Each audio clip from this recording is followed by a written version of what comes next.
Hey y'all, welcome to another episode of The Bridge. I'm Kat. And your girl Cymandye. And your boy Biggz. And today we have some very special guests with us. One of them is a Grammy Award-winning legendary producer. We got another legendary, funny, fashionable, intelligent, and multifaceted comedian. Damn. So, I didn't know I had all those accolades. I'll take a Grammy. Just give me the Grammy shit. That's what we're saying. You gotta come to VIP studio and make a comedy album. Yeah, and then you can then we can nominate you. oh yeah, for sure. Yeah. Because we're members. All right. Yeah, we Yes. remember. Well, I'm next to be a member. But. Right. What's up with it? So first question. She, her, and what's your all's pronouns? Oh. Oh, so we starting like that? I didn't see that coming at all. I guess him. Him. I'm her. What about you, Bink? We was waiting for the joke. It was Cymandye's idea. Okay, it was my idea. Okay, I knew you guys wouldn't like it, so that's how we're starting. Can I get my answer? What? I ain't get my answer. Okay, what's your answer?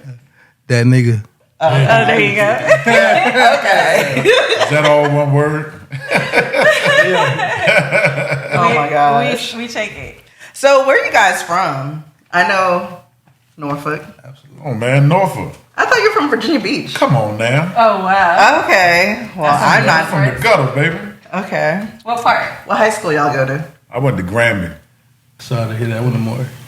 My whole family went to Maury. I'm the only one that didn't go. Everybody. My daddy went to Booker C. My whole family went to Booker T for the most part. You went to Maury? No, I went to Grammy. Oh, look. Wow. Okay. Yeah, that was Alumni. Yeah. You know what? Me and my sister went to Grammy, but No, actually, I gotta take that back. My daughter's playing ball there this year. Oh, okay. I used to skip Shout out to school to Grammy. go to Ward's Corner and eat at Wendy's. That's when they had the Super Bowl, nigga. I go there, make me some burritos and shit for lunch. That's when they had Far More. Yep. That's when Ward's Corner was jumping. Far More was your first Walgreens, by the way. Oh, wow. I never heard of it. Yeah, Nah, People's Drugstore. nigga. Sounds like Woolworth. People's, nigga. No. People's was the pharmacy. See, I grew up right across the street from a joint called Murden Drugstore. Out of Lafayette Shores back in the day. Yeah, for sure. Beside Pantry Pride, nigga. Oh, damn. Yeah, I go way back. So, y'all being from Norfolk, y'all remember that seafood spot with the Mayflower truck on top of it? It was like right by Norfolk State. And you had to go on like a back road past the elementary school. I used to go past it all the time. I don't think I ever ate there. Really? It was so good. The green and yellow joint? Yeah, I always saw that, but I never went up You in always there. saw, like, when you're I on the was straight highway. Feather and Fin. What year nigga. was it? I was probably in the 90s, 80s. I was straight Feather and Fin. I didn't know Back nothing then? about. I didn't know nothing about real seafood That was until I just got like- older. What was the name of it though? I don't know. It's just like a TNT. Seafood Green and yellow. It No, had- that it was had the a Mayflower truck. sign. The Mayflower truck was green and yellow. Yeah, they had it on top of like a building. And if you're from Norfolk and you guys remember that, But The Mayflower fucking was tractor trailer was on top of the building. Yeah, But Mayflower was a moving company. yeah. yeah, but they had it. It was over there seafood near that. Was right there. It was like an empty My lot. uncle worked there. Oh wow! Mayflower? I got a tattoo right here. He worked at Mayflower. Oh wow! The Look seafood at that! joint Look at was the over there. alignment. Yeah, the seafood joint was over Shout there. out to Fat Rat, my uncle Fat Rat. Yeah, he worked at Mayflower. So I'm like, hold on, that wasn't no seafood spot. No, they're Yeah, so that was like more so like Ingleside Road, like, Yeah. you know what I'm saying? I don't know See, what the only joint I ate elementary out of Ingleside was Long Pine. man. That was, I mean, you right there in Ingleside. Long That Pine. little short shopping center Yeah. beside Big Pig. Long Pine, yeah, right beside Big Pig. Yeah. Long Pine pizza was a fucking great. Maybe because I was a kid, and just pizza was the shit. But Steeple. Right. Well, you know, it's like we're talking about Virginia. Like, I guess let's go back into history or whatever. Like, what was it like for both of you? You know, you coming into the comedy, going onto the stage, and you being a producer. Like, how was that in the early days? I mean, for me, comedy didn't come till later, you know. But my life being a mixed nigga in the hood and shit shaped me for that because I had to take all them L's early on. jokes. Yeah, I had to take all the George Jefferson jokes, you know, Oh, snap. So you zebra and all that shit. Yeah. Yeah. So I used to run home crying because I'm this big curly haired kid and shit. And, you know, one day I started firing back on niggas. And next thing you know, I had an audience and shit, you know. And I had the girls laughing. I was like, oh, okay, I can do this. Right. Now niggas want to fight because I was getting mine off. I was dumping on niggas, you know. That's how it started for me, though. But I still didn't want to be no comedian, no shit. I wanted to be Nino Brown. Oh, wow. First. Yeah, I wanted to be the biggest dope boy ever. Oh my god. What happened? Nigga got caught. So that, I was amazing until I wasn't. Goddamn. Man, that's But you know what though? The crazy part about that is, you know, me and my homeboy Slim, we used to go to the comedy club. That was our out, you know, because we ran from the police and went through all the rigors of that shit when we was, you know, out there doing our thing. So we was the only dudes on the block that went to the comedy club. Like that was our shit. So we'd go up, sit at the bar, heckle the comedians and shit. But you know, the whole time I was going up there, I was like, yo, I can do that. I was like, I'm doping them niggas. So it just ended up being like I was out on bail thinking I'm about to get locked up and all that. And I just went up there and did it. That was 95, 94, 95. so Yeah. it saved you, really. And I tell people all the time, sometimes your purpose, you'll get pushed into that shit. You know what I mean? And some people 60 years old and still don't know what the fuck their purpose is. So that's the way, that's how odd it works. But it worked out in my favor. So I just knew that I wasn't gonna get no more chances. And you know, I committed to that full time. You write jokes or you freestyle? When I first started, I thought I should be writing jokes because that's what everybody, you know, once I went to a real comedy club with structure, and I'm looking at these white boys take notebooks and shit on stage. And for me, I don't give a fuck how funny the joke is. Like, if you reading that shit off a book, I'm not gonna laugh. You know what I mean? I might say, oh, that's the kind of dope, but it might be one of them ha-has, but that real laughter, that gut busting shit, that just come from, it looked like a nigga just saying it off the dome, you know? I So was going to say, because you act like you do your stand-up. my shit come off the dome. Yeah, you're just being yourself, basically. I've been doing this shit so long, I know what's funny. So, and I just ended up, you know, I don't think I was naturally funny. I think I was naturally talented. You know, I could sing and imitate motherfuckers and shit, but naturally funny, nah. That was a learned art form for me. And being talented just assisted in making it great, that's all. That's crazy. But speaking of impersonations, I done heard a couple that you did. Some really good ones. That pop joint from Friday. Oh, I used to do Pops all the time, yeah. Rest in peace, Pops. He was one of the first dudes that looked out for me. Like, I remember when Pops used to come to the comedy club, he always asked for me. So, because he used to go, you know, young man, go to the drugstore and get a roll of film. This nigga had a camera and shit. Yes, I was getting rolls of film, and that nigga was a dub of a picture, and it'd be a line around the block. Wow. I watched him make $4-5 grand a night just off fucking pictures. Wow. Yes, and at the end of the weekend, Think about it though, bro. One picture is $15. $20 one of them. One of them doing that joints. shit all night. That's smart. This nigga done bought the whole drugstore out. Like, there was no more film. But when you somewhere where people got money, everybody want a copy. They don't care. $20 ain't shit. You know what I mean? So let me get one. Let me get one. Yo, Oh, that's all right, I'm gonna take another. They came out their pocket with that That's a dub. good hustle. And at the end of the weekend, he'd be like, "Good job, young man." And he'll throw me like $300-400. And I won't make a number like $300-400 for the weekend. That's so cool. I was like, "Shit, I'm doubling up." Yeah, Pops. But once I started getting turned into a killer, you know, Pops was like, "You can't be on my show no more." So they really Because Pops won't really. Pops was laid back. He do his impressions and all his dancing and shit. He ain't want no killer in front of him. Yeah. A lot of them niggas don't want no heat in front of them like that. And I respect that. But be upfront about it. Yeah. Just tell me, be like, look, man, I don't want that. You know, like, I don't want them problems. Yeah. Because the crowds is, you know, you see the way people talk. He should have been the headliner. You know, that nigga weak. Damn. No, a lot of people don't want that kind of smoke in their lives. So Pop was straight up. He was like, I don't want you on my show. I love you, but I don't want you on my show no more. First he started cutting me down. He was like, go out there and do like 3-4 minutes. He's like, you're doing too much. I was like, man, I'm supposed to do 12. Go do 3 for me. Kind of like outshining the Yeah. They don't want you out, but I respected him. I was mad at him for saying that, but after what I've seen in the game, you know, this is a greasy game, nigga. I respect him for saying that now. Yeah. I mean, that's a compliment, really. Yeah, it is. That's interesting. So, Bink, were you going to be a merchant seaman or something like that? Shit. That's crazy. That's crazy. No, to be totally honest with you, I think the best failure in my life was me failing the ASVAB test. Which Wow.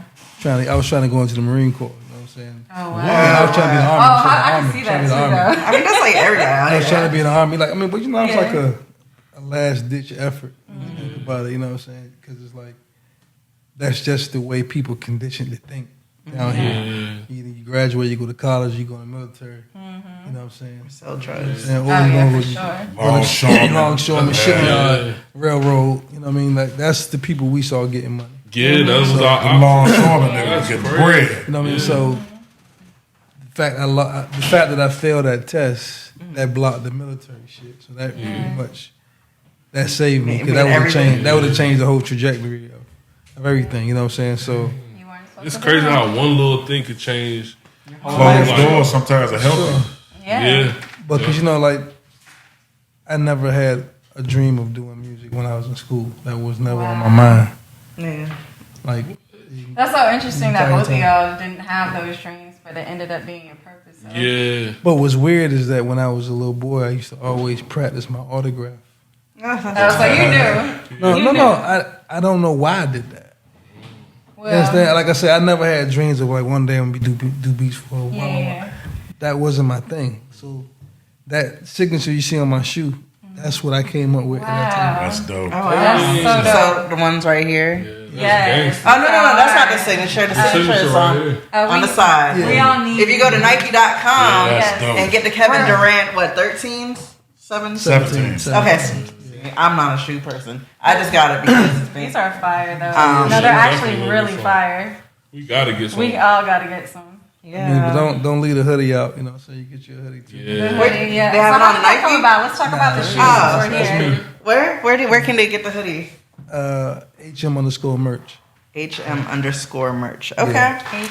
HM_merch, y'all. Okay. Yeah, You so get hoodies. I'm guessing you probably get the tee too, right? yeah, hats, all Tee, types of stuff. Get the shoe. How did Things that like come about? Like, Yeah. how did you get into having your own shoe? That's wild. Right.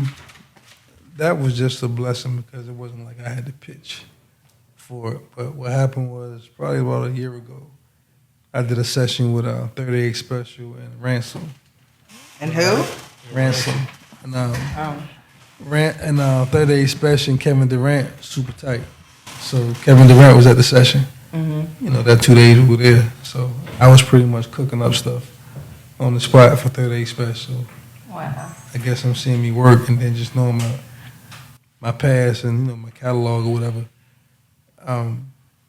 When they called me, they was like, yo, Kevin Durant wants you to be a part of the Nike campaign. I said, okay, that's what's up. So I started thinking, okay, I wonder what kind of music he want for this commercial. Like, you know, what type of vibe he looking for. So I'm going through beats and shit. So, but then I'm like, hold on. So I text KD like, yo, you want me?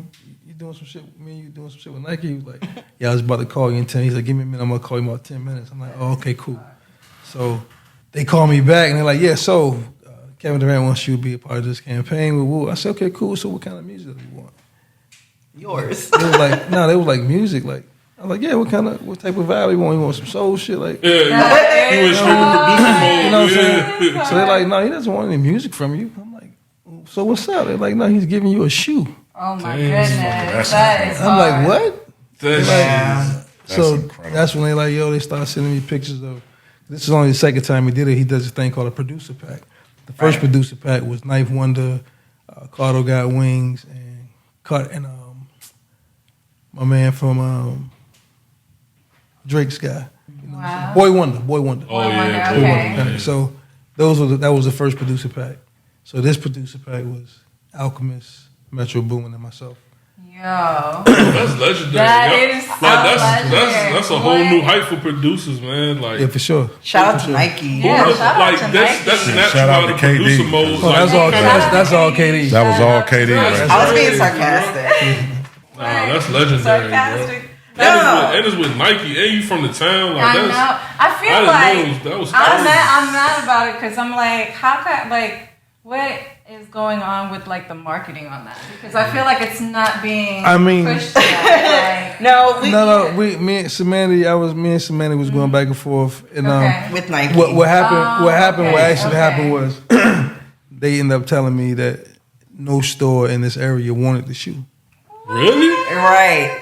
But then I talked to the store managers of all the local stores. I went Yeah. from Norfolk to Williamsburg to there was one in like the full retail store because, you know, Williamsburg and Norfolk got the outlets. Right. And, you know, shouts to whoever that answered the phone in Norfolk store because he was really being an advocate for the whole situation and he was trying to get his managers to understand the value of this, of having like maybe an in-store meet and greet and stuff like that. So, you know, Nike dropped the ball with that one. That And is I'm going to be completely honest. And look, honestly, they dropped the ball to the point, and I just had this conversation with Bink a week ago or something. I was in Portland, and I went to the fucking Nike store in Portland, like right down the street from headquarters.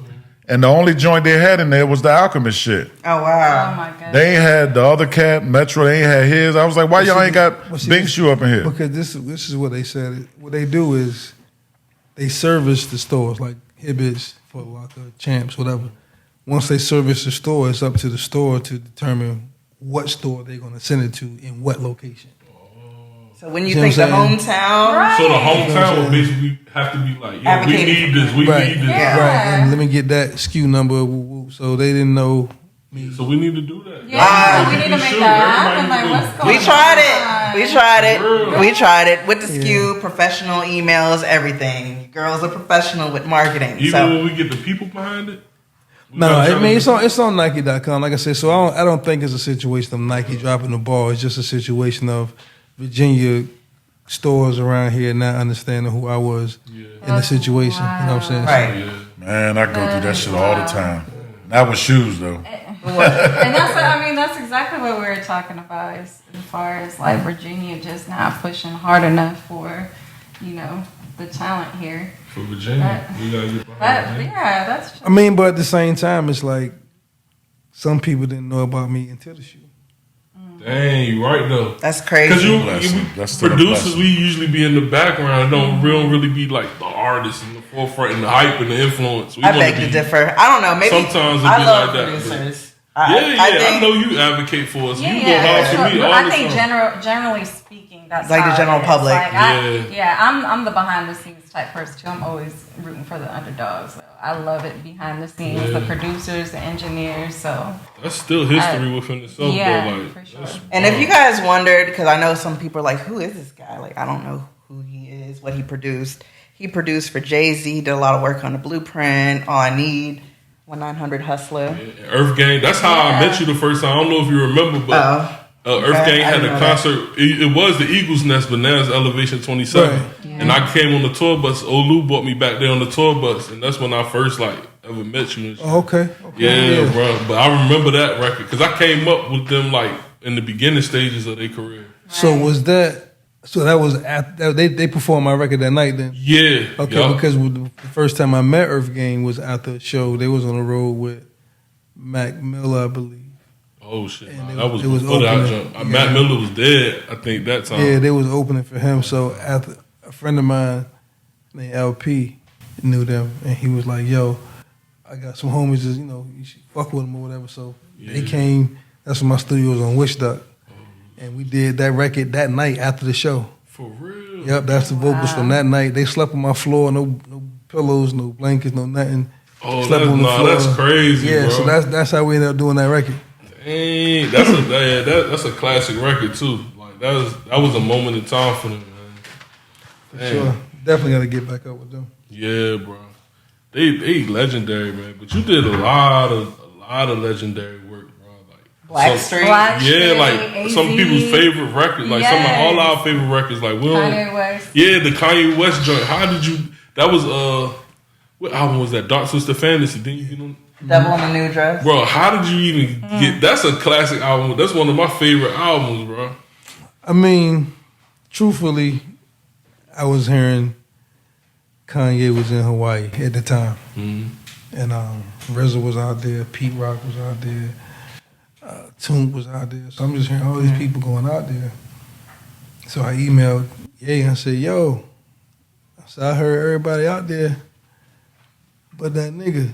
he said, "Who that?" I said, "Me, motherfucker." Like, what's up? Like, he like, "No, well, you know, the travel budget, already been kind of exhausted or whatever." I said, "Okay, cool." I said, "Well, let's hold these."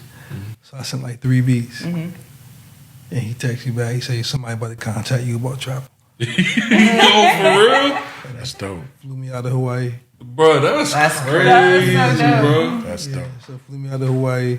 Truthfully, Devil in a New Dress, I wasn't playing it for him.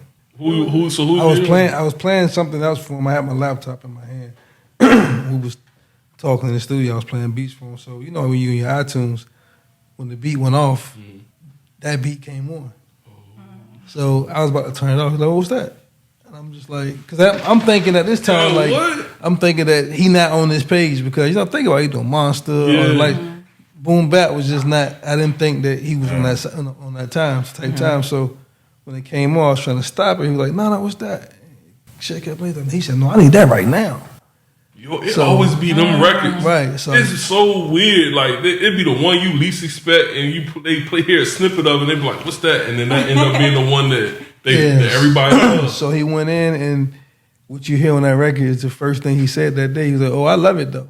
Dang. That's from the first time, right then, when he went in the booth, and we just kept, they just kept it. That's cool. On the record. So that's all organic, too. Like, that's... For sure. Sheesh.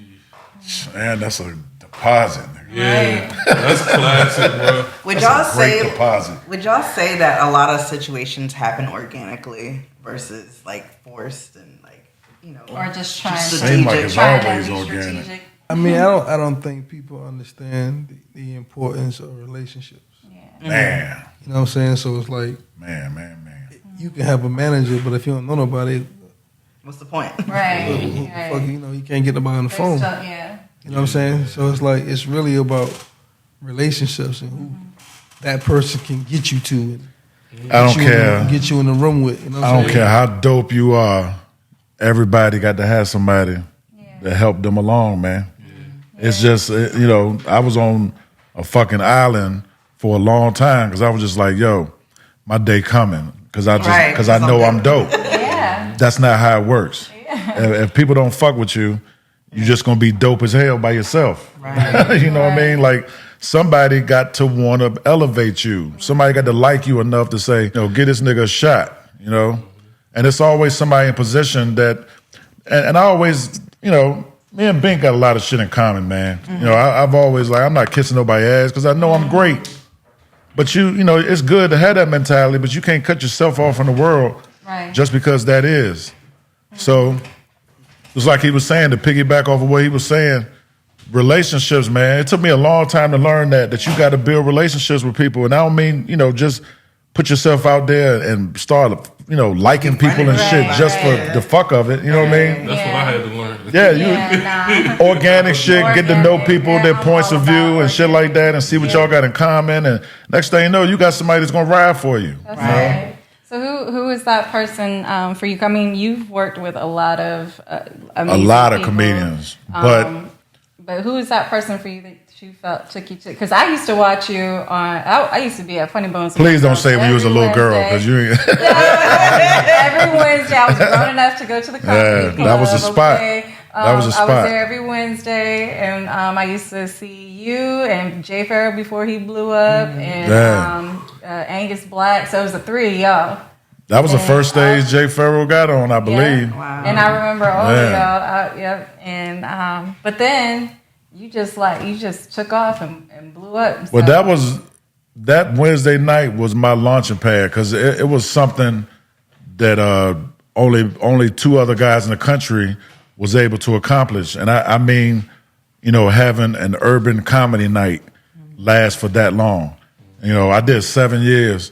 Guy Torrey, I think he did like 9 years, the Fat Tuesday joint in L.A. He actually put that on his documentary he did on Prime a couple years ago. Shouted out Virginia Beach, Apollo Night, you know what I mean? Because you know, he gave me my flowers because he knew how important that was. And I think D-Ray had a joint in Chicago he did for 7 or 8 years. But other than that, you know, nigga nights, as they call them shits don't last long, you know? Yeah. So that was my launching pad, but I didn't use it effectively because of what I just was talking about, being stoic and, you know, fuck these niggas, you know, and it was a lot of people that came in because I had a show every Wednesday. And a lot of these dudes was coming in and I won't building relationships with them. You know, I didn't use it like, I know a lot of dudes that got their own nights, and when niggas come do their show, they politic, and then they go do their show. Man. See, I didn't do that. Yeah. So I didn't use that night effectively like I should, and I missed out on a lot, I'm pretty sure. But, you know, when I decided to walk away from it, which I did on my own, you know, they didn't say, you know, shit slowing down or whatever. I just kind of felt like I was getting stagnant, and, you know, the shows were starting to suffer because of that. And they was, you know, sending in subpar talent. And I, you know, turned into Captain Save a Show Bo. You know, like I got to go out there and do all the time because these niggas getting booed and shit. Yeah, pop in between. So I left. I was like, fuck that, I'm out. And I pulled a Arsenio Hall. It was like, who you want for your last comic? I was like, Doodoo Brown, because I knew he was going to Farrakhan that bitch and close it out. So that was my last show, November 2012. And you know, I think like 2 months later, I ran into the OG, D.L. Hughley. And, well, I'd already knew him, but I told him, I was like, I don't even know what I'm going to do, nigga. I was like, and it was just conversation. I was like, I don't even know what I'm going to do, nigga. I walked away from the only shit I had, you know, and he was like, well, fuck that. You just come on the road with me. And that was it. Was that before Hate Night News? Or was Hate Night News, we started that the week that, me and DJ B started at the week that Mike Vick got caught up in that dog shit. So that was 2009, I believe. That's crazy. And that went through like 2012, yeah. I was going a little too hard on the homie and shit, but, you know, I didn't have no shine at that moment. And I was trying to bring some shine to my name because I was tired of just being great. You know, the paraphrase, you know, Pusha T, my unrecognized greatness. You know, like that's all it fucking was at that point. So I was like, man, I got to get some shine. So I was going hard on niggas. I didn't care if it was local or not. You know, me and B was going hard on that shit. And it ended up being so successful. You know, one day I went to a club and shit, and the bouncer was like, you know, I'm a sheriff's deputy at the detention home. And he was like, you know, I don't give a fuck what's going on up in that spot. You know, 8:55 p.m. every night. He was like, them young niggas be shutting the fuck up and listening to you. And that just touched me, you know what I mean? And I ended up starting to go to the detention home and talk to them niggas, you know, on a regular basis. Because I was there. Like, I was in that joint. So I go in there, and, you know, that's probably the scariest shit I've ever done. Because that ain't no comedy show, nigga. Like, I've been public speaking forever. But to walk in there with all these young killers and shit, and I got to present myself as an OG and like I've been here. Because, you know, when you got a older nigga telling you, you know, what you should do is do this and all this shit, you ain't going to listen to that shit. Yeah. So I just go in there and be like, yo, nigga, I smashed a couple of y'all aunties and shit, and I used to sell some dope, smoke some weed with your uncle. You know, I just went in there and got on some friendly shit and let them niggas know I was from here and all that. And they listened to me. So they kept, you know, bringing me back. And it was probably the dopest experience ever for me to be able to do that. But you still do it? I haven't done it in a while. I think COVID kind of threw a monkey wrench in that shit. And I ain't really, you know, got back with the girl that was doing it. I don't even know if she's still there. But that was the most rewarding shit I had ever done, honestly. Well, if you're watching, he's up for grabs. Yeah. So, Bink, I read an article with Red Bull that you worked with Teddy Riley. Is that true? Yep. With Red Bull? Yeah. Red Bull wrote an article. Well, it was like an interview with Teddy Riley. It's like, wait a minute. And then he mentioned you. Oh, yeah? In y'all's early days. Shout out to Knots. Yeah, that's pretty much how it started. Really? Shout out to the homie Knots. Yeah, shout out to Knots. Actually, Case, shout out to my man Case. You know, Touch Me, Tease Me, Case. Oh, wow. Love that song. He needed a remix to this record that he had at the time. And shout out to my man Sprague. Me and Sprague got together. And we did a remix together at Future. Oh, wow. Wow. What song was it? I can't remember, bro. Sprague will know, though. I got to hit Sprague. I remember Case dropped the album and shit like 7, 8 years. It might have been longer. Like that nigga came to the Funny Bone and did a show. And I opened the show up. Yeah. Case was dope though at one time. For sure. Still is. That's what I did today. But yeah, like what did you do during that era? Like, were you like one of the ghost producers or Never. Never been a ghost producer in my life. Okay. Ghost mean no bread, right? No, I have no credit. Yeah. No credit. Yeah. They give you a couple dollars. I give Yeah, $2. you might get bread, but you're not going to shine. get the I credit appreciate for it. So you've never ghost produced anything? Nah, I walked away from all them shits. That's tough. I'm cool. Yeah. I don't blame you. So yeah, I don't have any ghost producer experiences. But I just so happened to be at this spot called Triple Play. Used to be on Virginia Beach Boulevard. It was a barbershop, studio, and a car wash. You know what I mean? Shout out to Titus and Jody and all of them. So, Jody. Yeah. Yeah, Jody rented me my first studio. That's crazy. Yeah. Jody. I just seen Jody not too long ago. For sure, good dude. Yeah. And me and my man Chance was upstairs. Chance is another guy that's from Virginia Beach. He's one of the first guys to really rap on the like Black Girl record with Teddy and Black Street album. He on the intro, shit like that. My man Roller, he from Bayside Arms. But we were up there doing some demo shit or whatever. And he heard us up there, so he came upstairs like, yo, you got some more joints, play some more joints or whatever. So I started loading beats up. I had an ASR 10 then, so I was just loading up floppy disks. You know what I'm saying? So dope. Y'all probably don't know what he's talking about. I don't know what he's talking I about. know everything he's talking about. I know what he's talking about. What joints did you do on? Cause that Black Street, them Black Street albums was dope. But like, what joints did you did that I would know for a fact? Like when I hear them, and now I'm thinking about your drum patterns and shit. Did you do the? Nah. You ain't do nothing up there? Nah, I just did Don't Leave. Okay, But Don't Leave, yeah. I did I knew that. That's the What? one. That's good. Damn, that's You got your pride. That I could not stop playing that one. I love that song. Yeah, but I had the sample. I played Teddy the sample that day with what I did with it. And he was like, "Yo, go get Markel." It was his brother. What you doing tomorrow? I'm like, what you need me to be doing tomorrow? He was like, come to the studio. And it was like, when he said that shit. That's when Future was. You understand, my Future nigga? was dope then. Everybody was trying to get him Future. Yes. You dig what I'm saying? Like, Man. you ride past there, you see tour buses, Lamborghinis, Damn. all types of shit in that bitch. Ferraris, like, cause everybody flying down, Keith Sweat, Michael Jackson. Like, he had Michael Jackson in the military circle. Wow. Is there footage of that? We need I to don't see know. some They footage. made Has one. to have. Somebody out there has it. If Shit, you he have had it, Janet, he had everybody. Yeah. That You know what I'm motherfucker. saying? Hanson brothers. somebody out there fucking got it.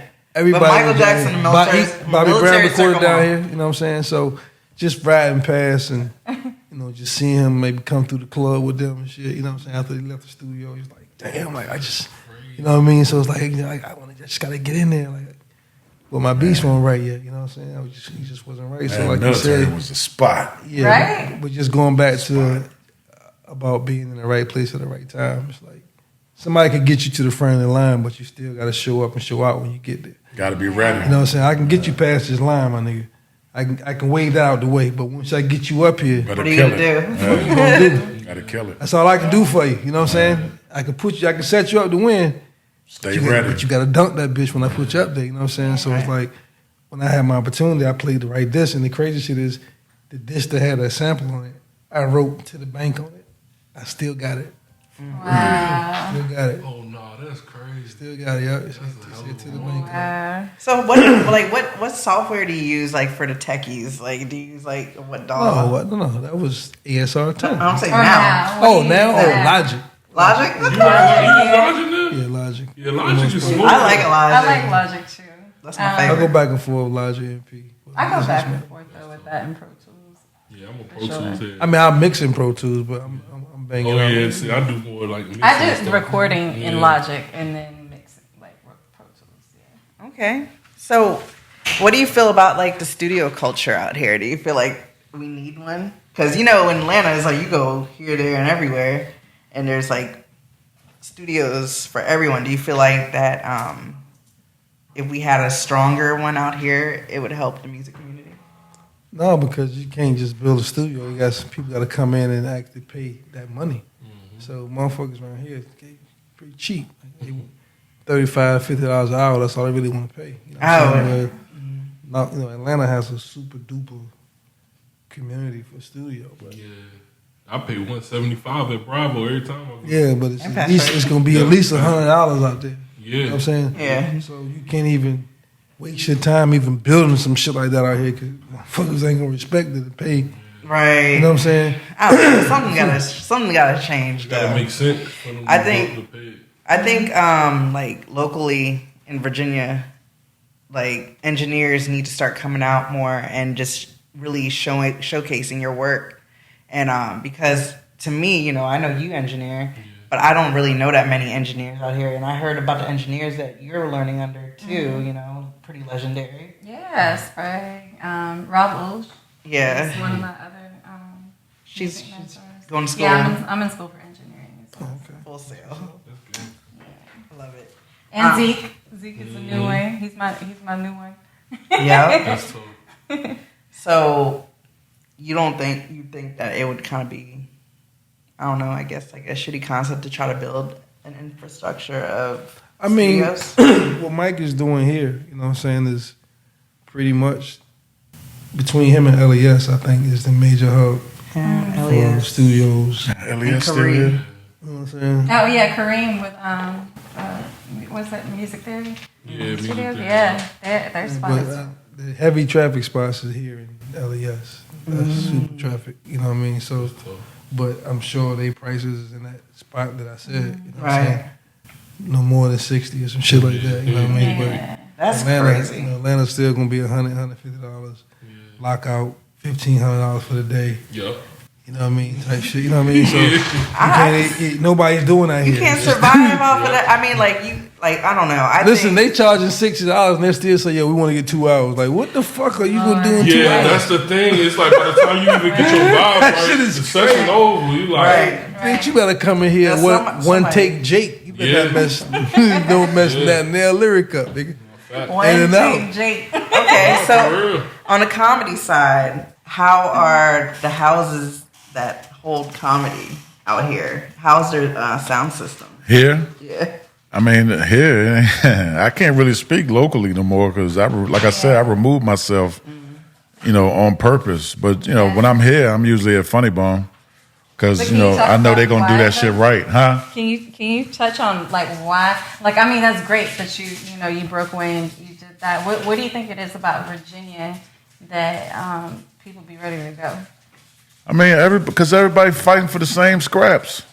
Like, I got tired of that shit, man. Like, I'm not going to fight y'all for $150. Nigga, go get it. Like, it's too many dudes fighting for a couple $100 and a couple spots. And then when somebody do get a spot, they taking the budget and hitting niggas up. Yo, you want to do some time? No, nigga, I want to get paid. You know what I mean? Right. Come work on your craft. No, nigga, put some money in my pocket. Right. So, Right. nigga, I'm not gonna sit there and watch you make $1,500 and then I walk away with some wings. Get the fuck out of here. Yeah. I'm a grown ass man, dog. Don't even clown me like that, man. You worked with like Dave Chappelle, Paul Mooney, like. How was that with Paul Like, Mooney? that's You got a Paul crazy. Mooney story? Oh yeah. totally. Yeah, sorta. I mean, I worked with Paul a couple times, but because Paul was one of them old school niggas, man. Like it, he ain't really say shit to me the whole weekend. Oh shit. Like for real, he didn't. I'm just thinking, I'm like, man, this nigga hate me. But you know, he an OG, so I ain't want to come, you know, say the wrong shit or whatever. But at the end of the weekend, you know, I had a little shorty with me and shit, and he was like, you know, that's your boyfriend, and because this nigga didn't even acknowledge me when I brought him up to the stage. Yeah, he'd be like, yo, give it up for the young comedian. You know, he wouldn't even say my name and shit. You know. I thought that was kind of disrespectful, but maybe that's just how he was. But give it up, clap your hands for the young comedian. And he just sit on the stool and start telling stories and shit. But he told the girl I was dating at the time, he was like, you know, is that your boyfriend? She was like, yeah. He was like, he's a great young comic. And I was like, damn, that nigga could have told me that. You know what I mean? No, he hooked you up though. Yeah, he did. Yeah, he looked out. That's what's How about up. that? That was an alley-oop. Yeah, that was dope. Yeah, I gotta. Yeah, that was my Mooney story right there. But Well, actually, I'm super tight with Paul Mooney's son, Shane Mooney. That's where I got my first American Bulldog from. wow. Shout out to Shane Mooney and Malik. Oh wow. Oh, wow. So Yeah, you got some serious relationships, bro. I know, like, he's like, I you just called called Kevin KD, So crazy. email Kanye, You know got what I'm Paul saying? Mooney, son, Like, you dog. Like, oh, wow. That's crazy. But you know what though? It's like years of putting in work. Yeah. Yeah. Yeah. We're talking about 31. 31 years? Gosh, dang. I got 29. Dang. That's long as wild. a lot. Well, I know, like, think you've never done any like ghost producing or anything like that, but you have. Man, I've been writing jokes for a lot of niggas. Yeah. I love. Yeah, tell us about that. We're gonna Tell get us a little bit I love about them little that. checks right there. Yeah, I'm a damn. I mean, of course you ain't gonna get the credit for that, but you know, it's been a lot of niggas been tighten up their specials and shit and reach out to me. Snap. So yeah, I made, especially during COVID, you know, when I couldn't get on the stage and shit, you know, like I tightened up a lot of niggas specials. I ain't gonna, you know, I'm pretty sure they don't want me to, to shout them out, but But what rewards come with that? Like, just bread, that's all. And just to hear a nigga say something that I thought of, you know, maybe he didn't say it like I wanted him to say it or whatever, or he flipped it and bounced it or whatever the fuck, like, but it's kind of odd hearing somebody, you know, say some shit that I wrote down, or, Like, you that know. was my joke. But yeah, them checks was fucking vital for me. Yeah. That's how I survived during COVID, writing for niggas. Yeah. Speaking of surviving through COVID, so we did a little bit of research, right? So, you know, outside of music, like I've been in the alterations business for over 10 years. So I'm very, like when it comes to, I love fashion. So Right. that's why in the beginning, I called you fashionable because you pop up on my timeline. I'm like, okay, well, got that grown man fashion. Yeah, I be And throwing it on. Yeah, so I seen a couple of like blogs or vlogs that you did, giving some game. I did. I had to do that during COVID First too. of all, I feel Yeah. like you need to bring it back because I Everybody like, say that. I watched like 2 of them, and you gave some real sound like advice to those who cannot dress, like young men. It's a lot of niggas that carry can't. themselves like in a different way, or even if you're grown and you just want to start dressing grown man. Like you gave some really good advice. Like, I got so disgusted watching okay, niggas but dress. now you gotta run it back. Like let them know. Give like 2 pieces of advice. For the aspiring fashion heads out there that want to get on their grown man. I mean, I can't even. I don't know. That's tough. Just to give somebody 2 pieces of advice. I mean, because clothes. get a stylist. it's honestly, It's honestly, a lot of niggas just ain't got it. A lot of niggas just ain't got it. And that's okay. All of us can't have it. No, you gave some advice so that I thought, that's good advice. No, but that was me like putting shit together, like, cause I got tired of seeing niggas putting on suits and nigga pants was big and his. I mean, you a good tailor. we went through that whole little phase when niggas was wearing them sweaters and the fucking 3D movie glasses. Niggas trying to get the nerdy look. It's like, nigga, throw them glasses away. You walking around here, you can't see shit. But we went through some fucked up phases with fashion, man. Like, there was this guy, I met him at Blakely's, and he tried to dance with me, right? He had a belt. Blakely. Yeah. So Eddie, you got I love this bitch since she been outside. They say Blakely. wow. Stop judging me, all They right? went to Shakespeare's. Oh, they had the seats in there. No, we went to They was wearing Shakespeare's the suits, at like 3 o'clock in the morning. No, but seriously, wow, you said Shakespeare's. What's that? What's Shakespeare's? The After Hours spot? I don't remember. It's off General Booth. I don't know if I ever went. That's too far for me. No, gosh. Blakely's. Yeah, Blakely's. So we're He talking was about doing the fashion. Cabbage Patch at Blakely's. The This guy guy- walked up. This guy trying to my dance with me, but he had gosh. those belt buckles that had like the LED light. Not that. That is Lord. a penalty. Y'all remember that? Y'all remember that? I remember Yeah, I remember that. That's crazy. He got money now. He had his All name right, on his well, shit. if you Hey, look, hey, Z, I know you got he one walked piece up of with, "Can I advice. get your number You on got his one belt?" piece of advice. It said that. Look, it said it on his belt. It went across. "Can I get your Wait, number?" you gotta let her. My one piece of advice is Let don't go. fucking try too hard. Okay, yeah. That's my sure. one piece of advice. Because niggas be, I be like, you ain't got to do all that, man. Yeah. Less is more. Yeah. I guess the best advice I can more. give you is just go in the store and just say, "Let me get that whole mannequin." Go to Scotsman. The whole shit.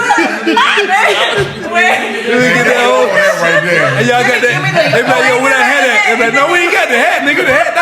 Hey, we ain't got the hat in here." Like I said. He was on Scotsman. He kept out the whole outfit. They- I was like, what the They don't fuck? even iron Did you it. say Scotsman? It's Yes, I did. She on the roll. Look, I said it was look, on that. hey, look, Mike. You know they had the polo rugby's in Scotland back in the day. Right?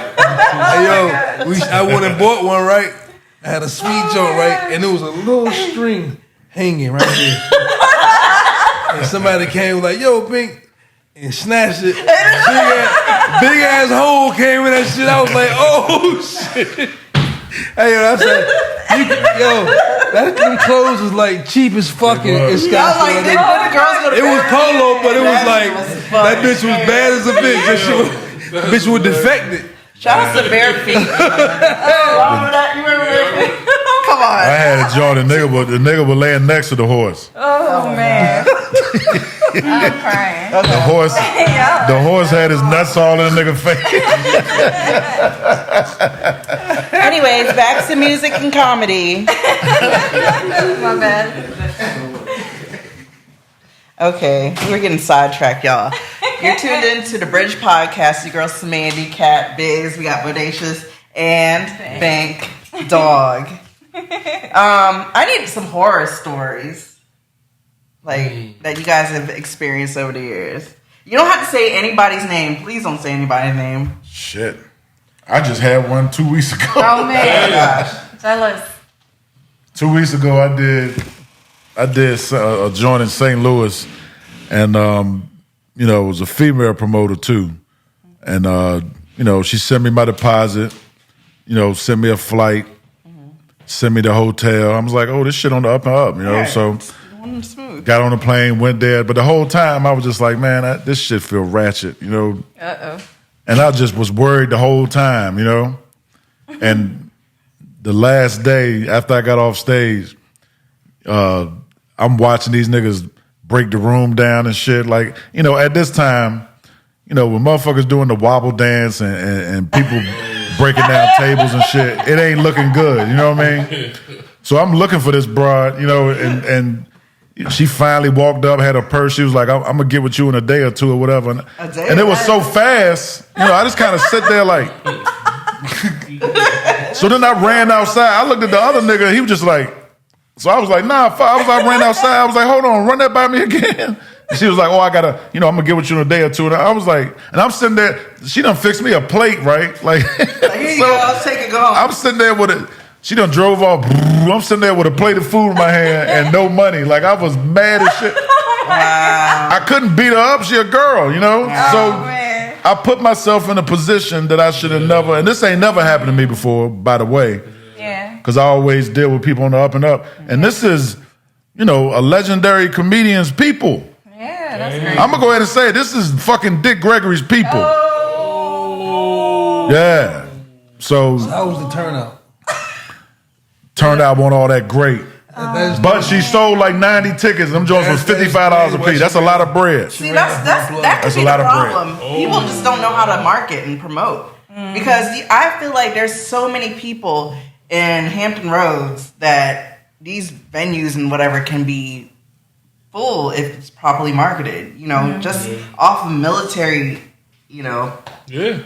Oh yeah, alone. Man, you can't rely on the military. I mean, I just did a USO tour last year, and it was free for them niggas, and they still didn't show up. So you can't rely on them motherfuckers. Like, the thing is, we're in an era. You know, you think about the average military cap right now is 21, 20. These niggas is in their room on their phone. Oh, they're emotional. And they laughing at shit on their phone. They don't give a fuck about a comedy show. Yeah. If you ain't somebody that they don't, if you ain't fucking Matt Rife or one of them niggas, one of them viral niggas, they ain't coming to see you, man. They don't give a fuck how great you are. Well, that's one of them viral dudes, Matt Rife or fucking Country Wayne, somebody like that. Country Wayne is funny. Oh, he's funny. Decent. Yeah, of course he is. Look, But I'm saying it's funny. It's funny niggas on the videos, right? and then there's funny niggas on the stage. It's a different thing, man. Yeah, it really is. I'm not gonna get. I'm gonna tell you like this: a lot of motherfuckers see you funny on the video and laugh at you on their phone all day. Right. If they come pay their $40 to come see you and you ain't funny, they will never forgive you for that. Yeah, that's fine. He better do 10 Yeah, Big Drip songs. We'll never go see. Me and wifey definitely. Never. I ain't never. You the worst comedian. Nigga, look, somebody can look at a car crash video that took 3 minutes for the car to crash, and they'll watch every fucking second. That's true. They'll see a comedian walk on stage, and if you ain't funny in 15 seconds, this the worst nigga I've ever seen in my life. Oh, man, that's so true. Dang, It is. We are held to a high standard, man. Yeah. Interesting. How you maneuver through that though? Yeah. Like, You gotta keep reacclimating yourself. You gotta keep working at it, man. Like I had to learn how to maneuver through this whole video era shit we in. You know what I mean? Because I know, first of all, I'm not gonna do that. I mean, I started doing them little reels because basically Godfrey made me do it. You know, shout out to Godfrey because, you know, I went to go see Godfrey a couple years ago and he was like, Bo, you way too funny to be where you are. And he was like, nigga, you got to start doing some shit on Instagram. He was like, you got to. I was like, I ain't one of them niggas, man. He was like, fuck that. You got to do something. And I was like, I don't know how to do it. That nigga took my phone and showed me how to do them. So I had to do it. Nah, I ain't got no manager. I ain't trying to get nobody. I'm been doing this shit myself. I'm trying to I'm taking all that bread. No. But sooner or later, you know, I'm not gonna be out with the big homie and shit, and I'm gonna have to go get my own, which is, you know, that shit is way overrated. You know, because I know a lot of funny niggas right now, the funniest niggas ever. You know, they can't pay their phone bill. Right. This shit a rough game because they can't adjust to this era that we in. Because nobody gives a fuck how funny you are. Right. You know, all they want to see is a nigga with a wig on or doing some old bullshit. And I'm not doing it. If I do it, it's because I felt like doing it. Yeah. Like, these niggas be sending me reels and shit in my DM, like, yo, what you think about this? Nigga, I'm not watching it. Right. I'm sick of this shit. You know what I mean? Like, I don't give a fuck about that. My reels is on stage. Tell me why you mad, son. So. Yeah, for real, right? I was like, let me back up. As soon as I said that nigga said that. Yeah, but that's because it's such a dirty fucking game. I mean, you know, I'm pretty sure the fucking rap game's the same way, man. Yeah, it is. I was gonna say it's Let's talk about it. What do you think? I need a horror story. There's no comparison, sir. It's the same, man. Man. No comparison. I heard the gospel is actually worse than regular music. Sir. This nigga singing a gospel song about white Jesus. No, but what's some horror story? Or what's some horror horror story story you had, Bink? Because artists can be some prima donna ass people. Like, boy. And this game switch up fast, like shit. Yeah. I'm trying to think of which horror story. Oh gosh. Trying to pick one. I gotta lie. I just did the recent. What about someone carving? No, play.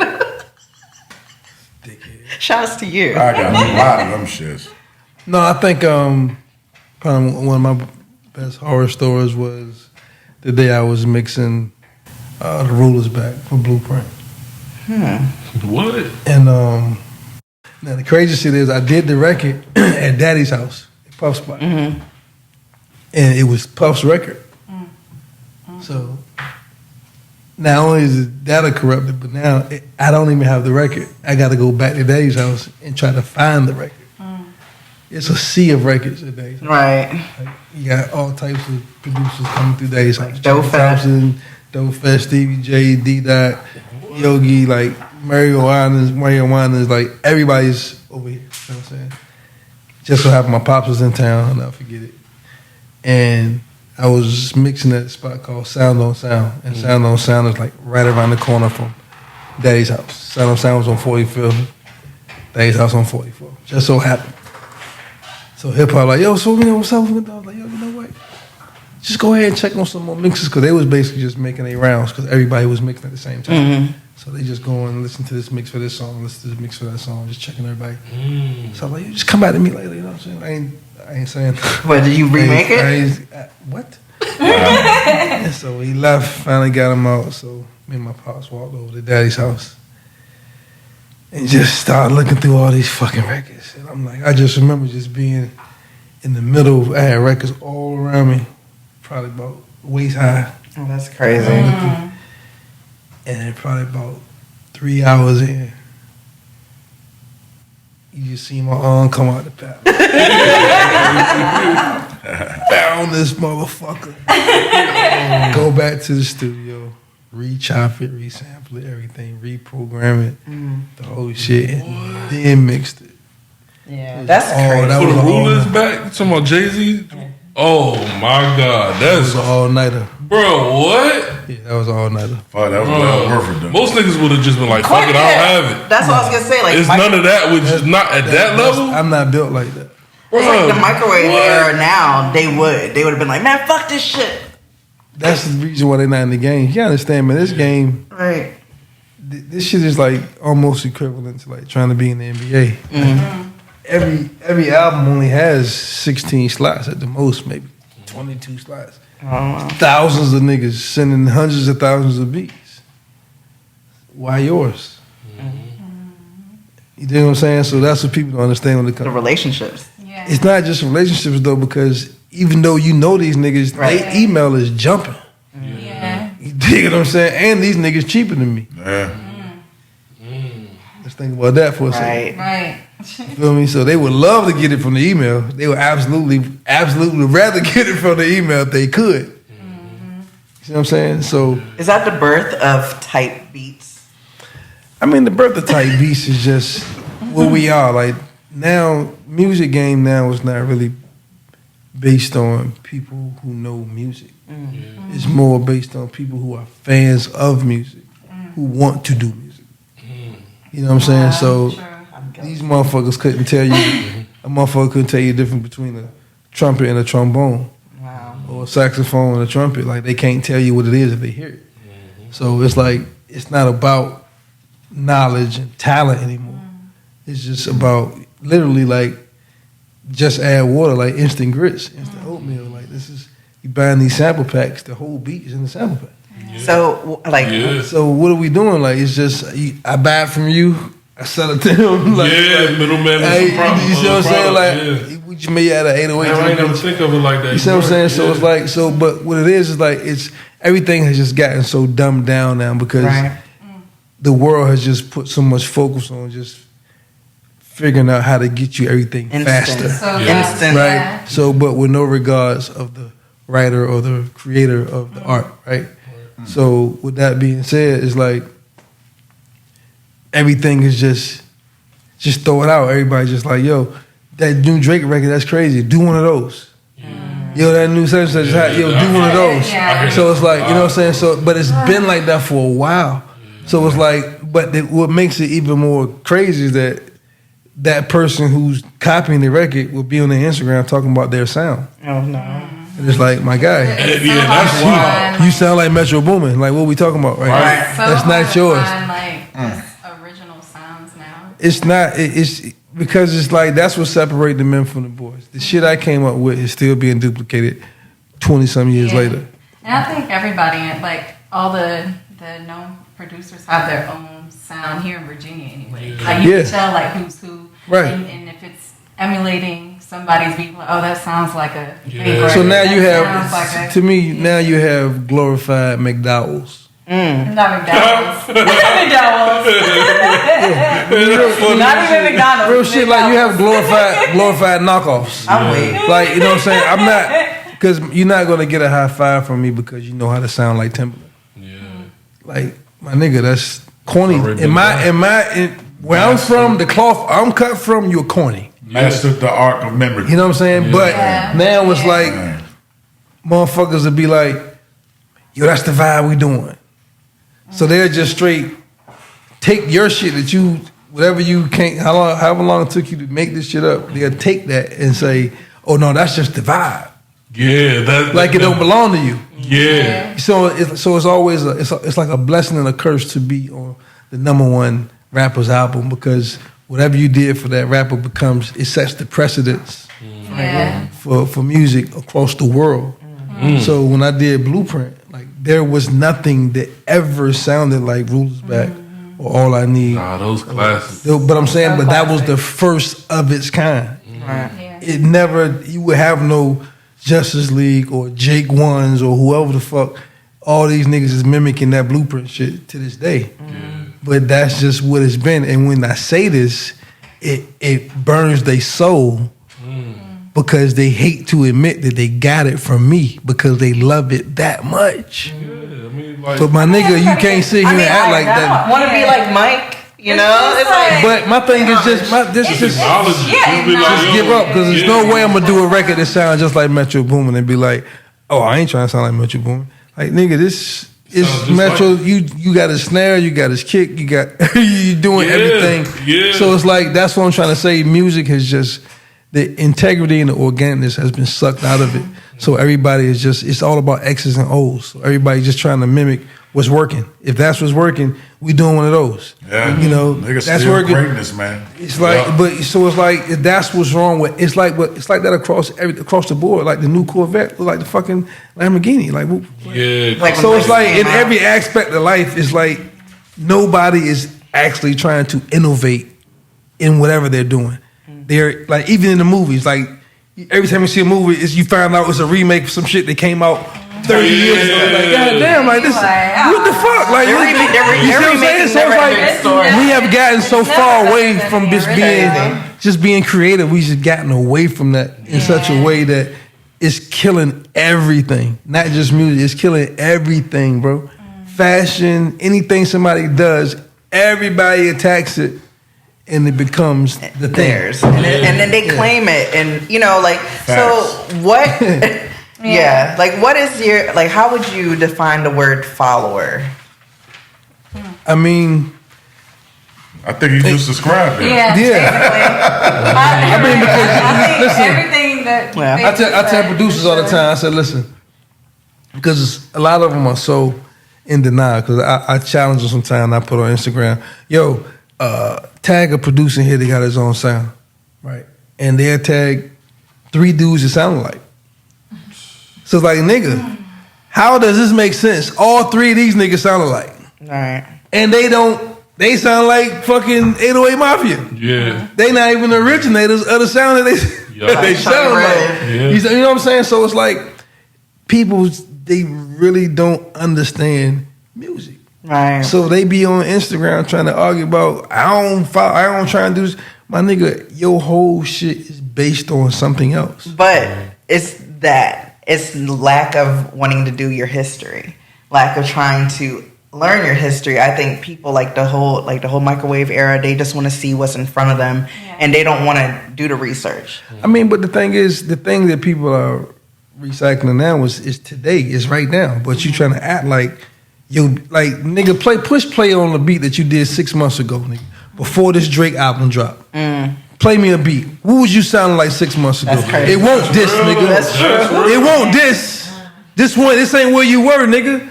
You got here when you heard that album. Yeah. So it's like, this is what we've been doing for so long that everybody think it's just okay. It's not okay unless you are okay with somebody always saying, I sound like you. this reminds me of that. Every time you press play, oh, that reminds me of Pharrell. Oh, that reminds me of. Oh, that reminds. If that don't bother you, then cool. That should burn you. You see what I'm saying? As a producer, you would think. But some doesn't. niggas get hyped when they hear somebody say, "Oh, that sound like a Dre joint." They be like, "Yeah, right." Because their mission was accomplished. It's like, no, nigga, that's not a flex. Yeah. Like today, people think being versatile mean they can do a beat like West Side Gun. They can do like Future. They think that that's being versatile. When versatile means you can do reggae, house, Afro beats. That's being versatile. Genres. You know what I'm saying? Different genres, and you can just navigate around. But actually knowing how to mimic every album that we listen to that we currently like, that's not a flex. Yeah. But that's what the kids of today has made it into. Like, what you looking for? Like, yo, when you selling beats, they ask artists, what you want? I got that. Well, I got joints like that. Yo, I got that vibe. You know what I'm saying? So it's like the wrong kind of inspiration. Instead of being inspired to top what a nigga done, I'm inspired to sound like this nigga. Yeah. You know what I mean? I'm talking about, it's like they got this video. You probably see it. These kids be doing the finger drumming. Yeah. Right. It's the finger drum. They got like little MPs in their lap. Yeah. Right. But they mimicking my old freeway shit. Oh wow! They doing my old drum patterns from 20 years ago. You did the free. No, I did. When they remember, I did. What was it? 1-900 Hustler. The shit with Nate Dogg? Yeah, all my life I did. That was my shit, bro. I'm just saying, that's it's like, crazy. It's just all those I'm talking about the drum patterns from like all I need drum patterns been regurgitated 100 million times. So how do you they say what it's like it's flattery people I just think people are content. They are content with gauging themselves on what other people are doing. They feel like they don't sound good until they sound like what's on the radio, and that's the problem. What would be some advice you would give to them to get their own identity? I say the same thing all the time. Give your own ears a chance to shine, my nigga. Oh shit. That's it. Like paint with a blank canvas. Yeah. Fuck that flattery, nigga. I'm offended. You know what I'm saying? Niggas come to me with that shit all the time. You should be flattered. No, nigga, I'm offended. Listen, man. Nobody understands that. That's never created nothing. That's been stolen. So when they hear conversations like mine, they can't relate. Because nigga, you've never created nothing. Never went in the lab and created. Like there's nothing belongs to you. You sound like everything. Hey, nigga, I got a couple jokes out of these nigga specials. But now finally, like you say you're a producer. Yeah. What's your name? Biggz. So when you finally tap into something. Everybody call, hey, yo, Big, did you just do this shit on Trippie Redd? Yeah, that shit sound like you, cuz. You're like, yo, that's what's up, thanks. Yeah. But then, as you get popular, they call you again. Yo, you did that shit on Jesus shit? Nah. What you talking about? Bro, that's how, I get it. You see what I'm saying? Yeah, so now it's like, now you get more and more. So you go listen to yourself, you're like, oh shit, the nigga got me. Like, who the fuck? You're like, oh, I know this nigga. Like, oh shit, like, this nigga, I just seen this nigga, now he sound like me. This is the shit niggas do 100 miles an hour, but it's not funny until it happens to them. Damn. You see what I'm saying? Yeah. So I can't even get a nigga back because he ain't got shit. Yeah. He ain't got no identity. He ain't got no. I can't even steal back from the nigga. Like what? I can't steal my shit. So you know what I'm saying? So it's like we just in such a goofy time. Period, bro. In life, because I told a kid on Instagram. I say, bro, try being yourself one time.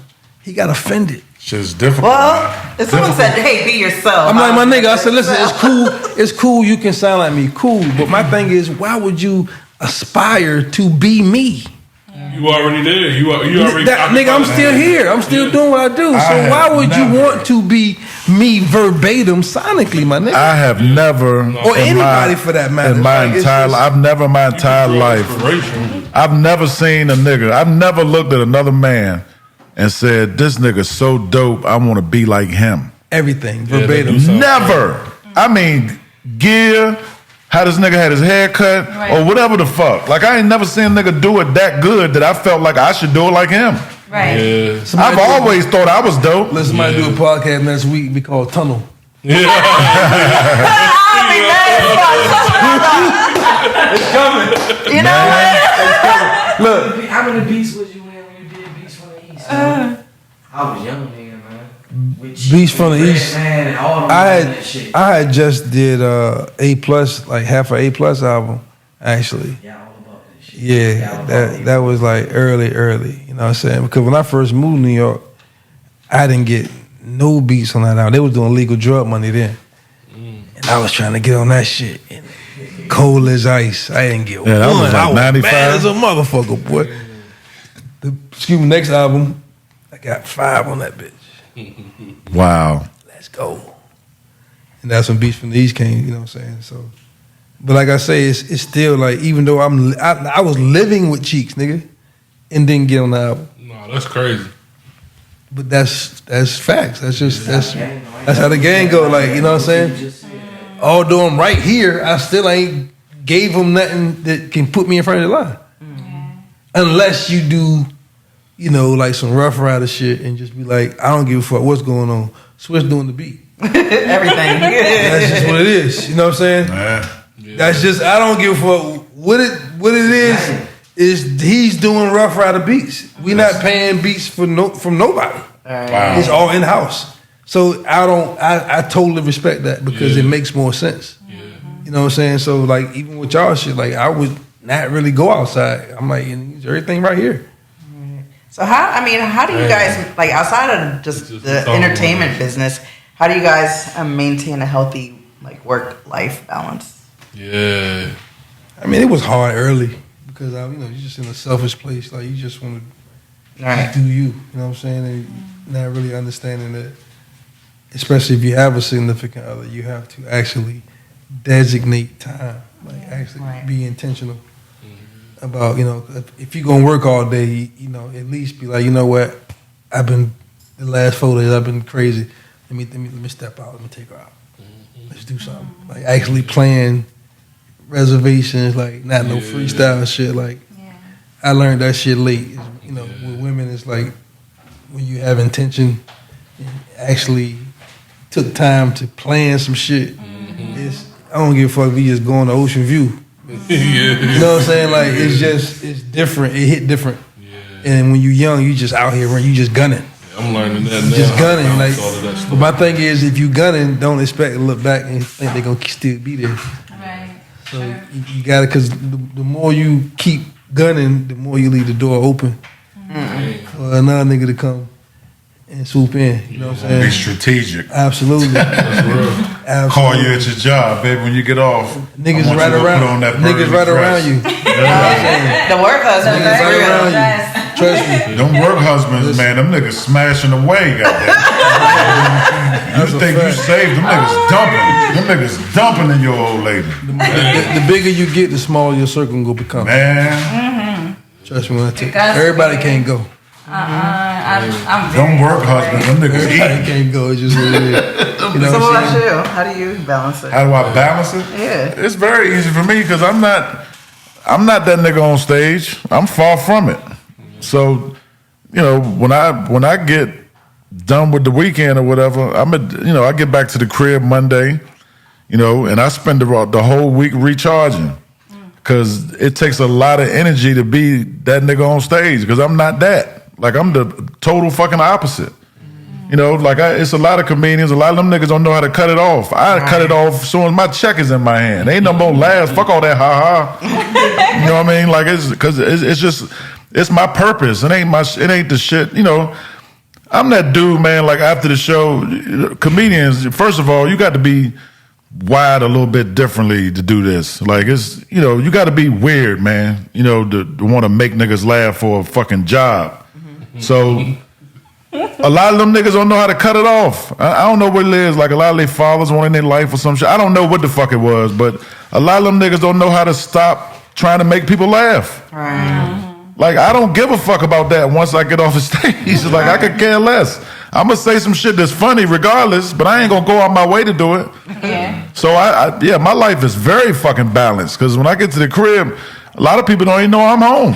I don't sound the alarm like, nigga, I'm home, come on over, fuck all that. Right. Like I'm at the crib watching fucking Modern Family and That's real. got some shit in the air fryer and shit, chilling.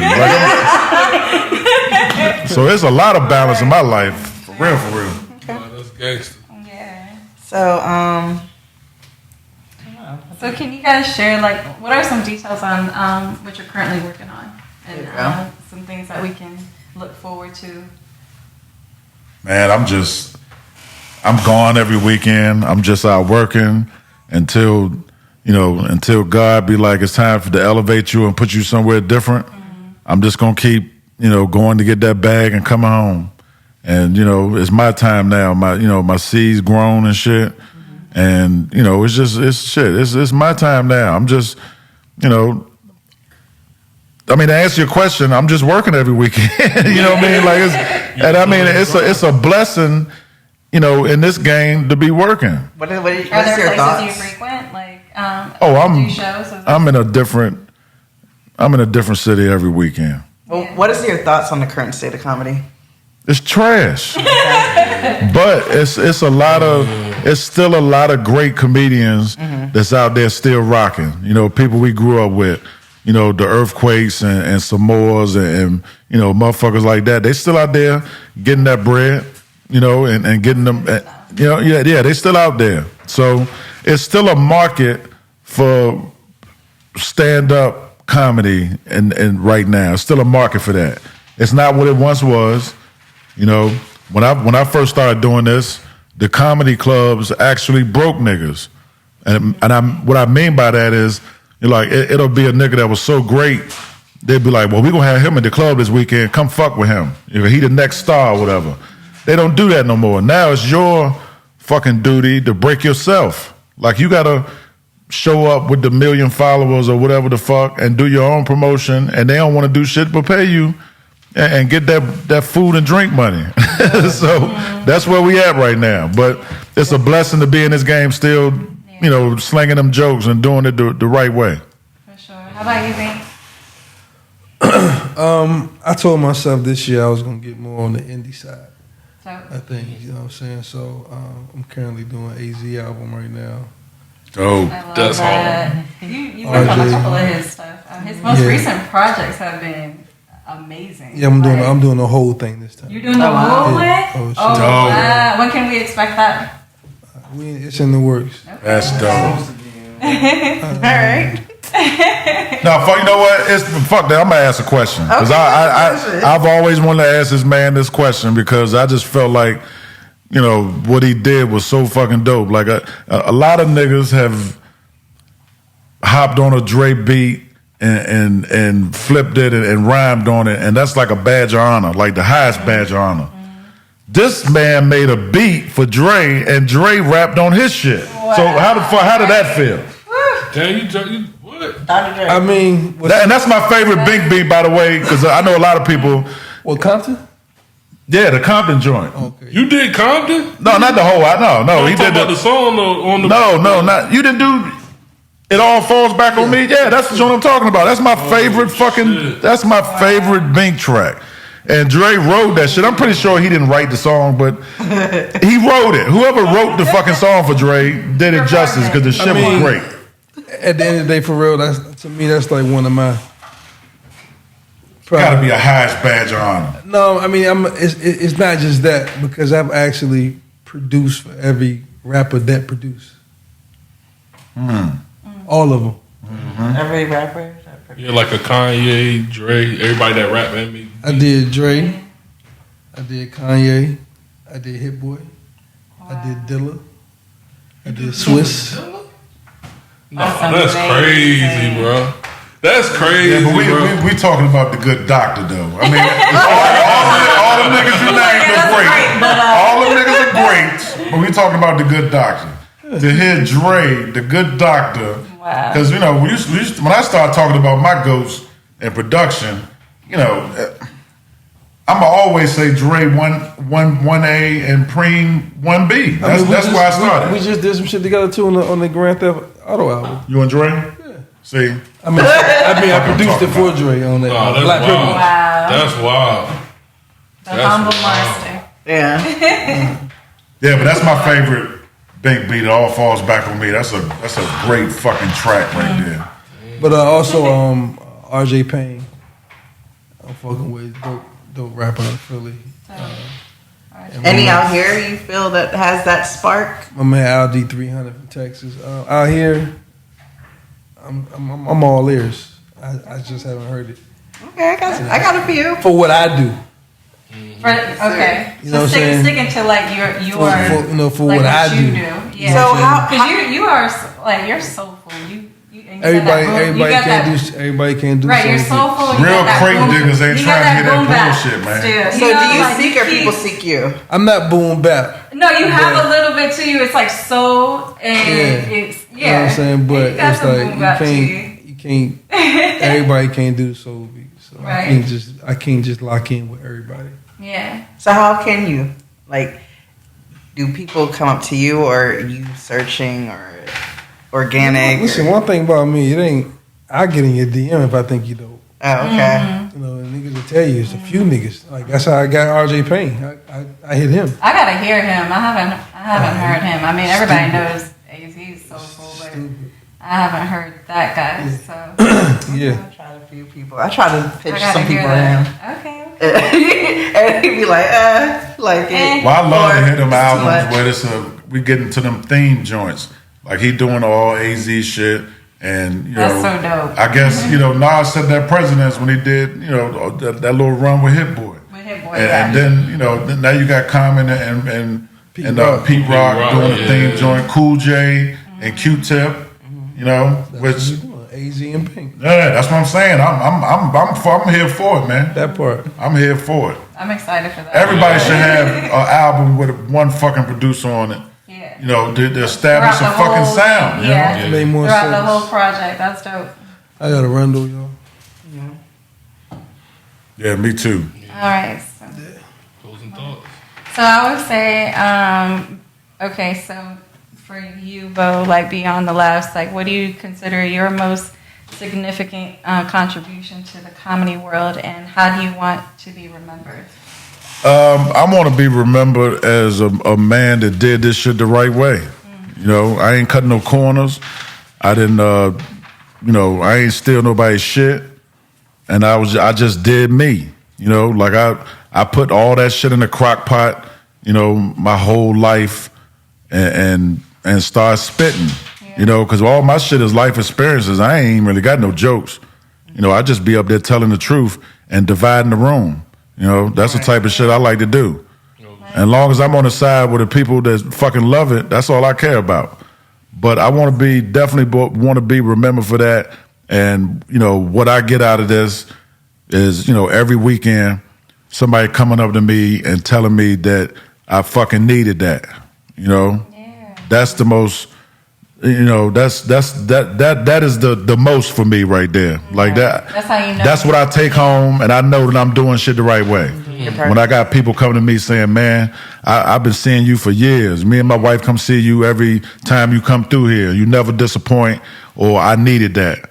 You know, so I know what I'm doing is the right way, and you know, at the end of the day, I can rest my sword on that. I love that. And same to you, Bink. How do you want to be remembered?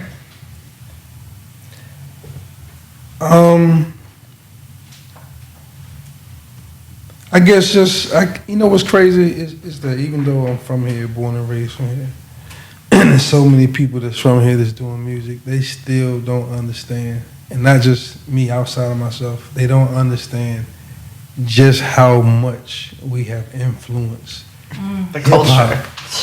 Yes. as a whole, Not just Virginia. But not just on some Virginia yeah. shit.